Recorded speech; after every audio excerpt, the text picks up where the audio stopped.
Sebelum menjawab apa yang boleh kita bantu, pertama adalah kita perlu memikirkan posisi kita sebenarnya siapa dengan orang yang meluah tu. Kerana siapa kita mempengaruhi kita perlu bantu setakat mana. Okay?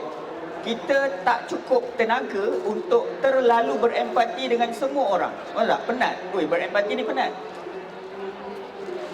Dalam macam saya punya bidang kerja, balik tu memang penat lah. Sebab sehari mendengar luahan orang, walaupun puas tapi penat lah. Tapi sebab saya suka kerja saya, so tak apalah. Tapi kalau orang tak biasa mendengar masalah orang, dia akan jadi satu benda yang sangat berat. So, kita tak mampu mendengar masalah semua orang. Itu adalah realiti manusia. Kita juga tak nak jadi orang yang terlalu ignorant sampai kita sukar didekati. Orang tersayang kita ada masalah tapi dia takut nak cakap dengan dia, atau dia tak selesa, atau dia tak rasa selamat. Itu pun tak nak juga kan. Kita tak nak terlalu ignorant. Jadi kalau ada spektrum antara ignorant dan empathy, kita nak letak diri kita dekat mana, apa yang mempengaruhi benda itu adalah kita dengan orang tu siapa. Kalau kita adalah orang yang berada dalam, kalau dalam buku tu saya tulis inner circle. Inner circle ni kawan baik ke, pasangan ke, mak ayah ke, kawan baik apa, benda-benda orang-orang yang very close dengan kita. Then kita memainkan peranan besar untuk provide psychological safety untuk dia. Dia boleh vulnerable dengan kita sahaja, dan kitalah orang yang paling bukan bertanggungjawab, takut kataan berat sangat, tetapi orang yang paling ada the best position untuk membantu menawarkan psychological safety, dengan menawarkan telinga untuk mendengar, dan apabila dia mendengar, kita mendengar dengan sepenuh hati, menunjukkan kita betul-betul present masa kita mendengar, dengan tak tengok phone, dengan adalah tips-tips lain yang saya tulis dalam buku ni.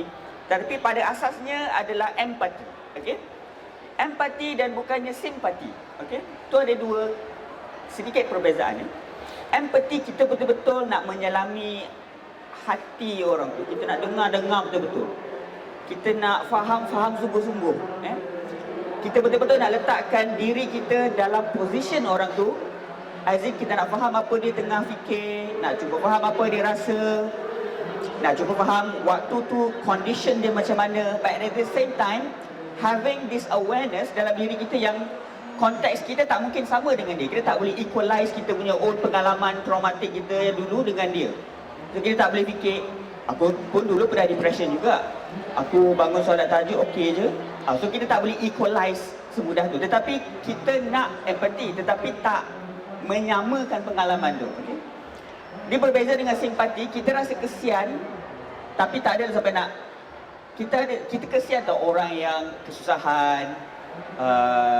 Contoh macam kita tengok Bersamamu ke apa kan, orang B40 yang perlu seorang budak yang perlu duit untuk kerana dia ada kanser. Kita kesian, tapi tak adalah kita nak menyelami hati dia sangat kan. Itu maksud it's okay, sebab kita tak perlu empati dengan semua orang. Nanti kita pun penat.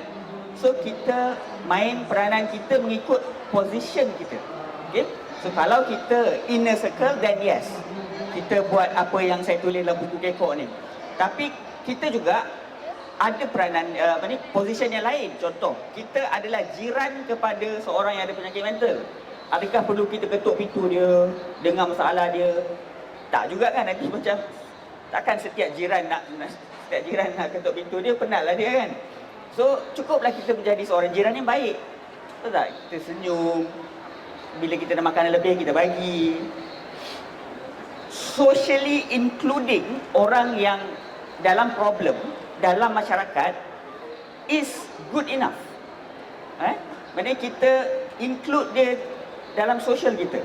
Kita tak dia tu ada, dengar cerita jiran sebelah kita ada bipolar, ada skizofrenia. Tak payahlah tegur dia, takut dia berbahaya. Tak, kita socially include dia, kita senyum, kita tegur, bagi salam.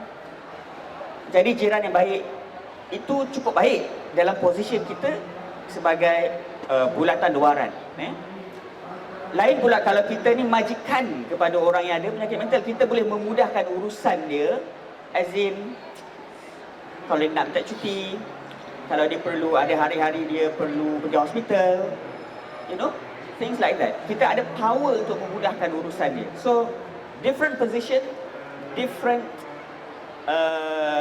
roles. Okay, so know our position, play our role. Saya rasa kan sebenarnya masalah yang kita dapat paling banyak sekarang ni lah.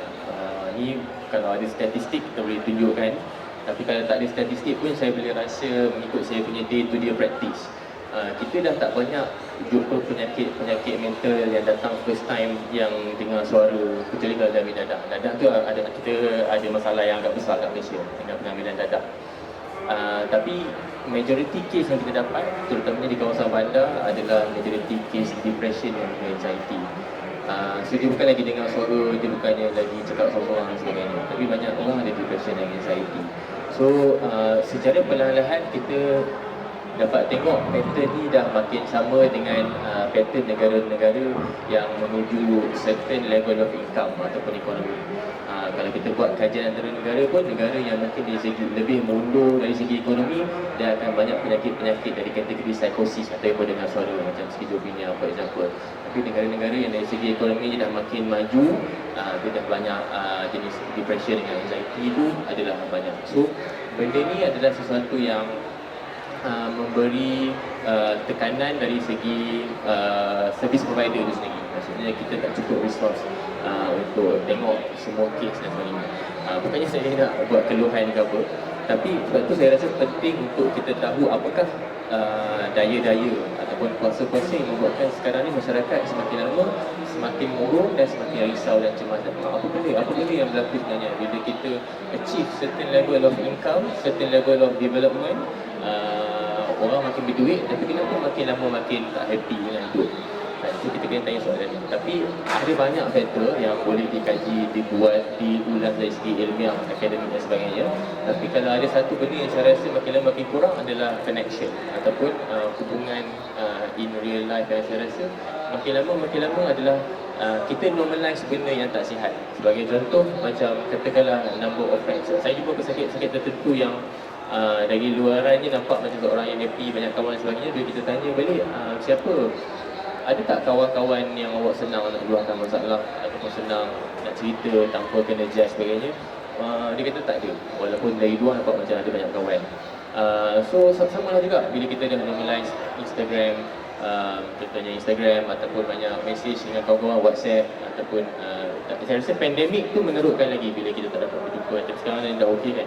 So ini membuatkan banyak anak-anak muda kita dia tak belajar tentang good quality human relationship, yang saya rasa sangat penting. Sebab dia bukan sahaja mengajar kita untuk minta tolong kalau kita ada masalah, tapi bila kita ada in relationship yang betul, yang bukannya online, kita belajar tentang body language, tentang taking turns to listen. Bukannya not everything is about me. Kalau aku ada masalah, aku nak orang dengar masalah aku, tapi kalau orang lain ada masalah, aku tak nak dengar masalah orang. So it's not everything is about me. So this give and take ni yang saya rasa kalau tengok anak-anak kita yang masih kecil sekarang pun, kita terlalu expose dia orang dengan teknologi dan sebagainya, adalah benda yang saya risau. Lagi 20 tahun, 30 tahun apa akan jadi kalau sekarang pun dah macam ni kan. So saya rasa kalau ada satu benda lah yang kita kena kuatkan ataupun baiki adalah relationship kita dengan orang-orang terdekat kita, supaya bila kita ada relationship yang bagus dengan orang dekat dengan kita, walaupun kita ada banyak masalah, walaupun kita ada banyak stres, kita still boleh tangani benda itu dengan baik. Terima kasih atas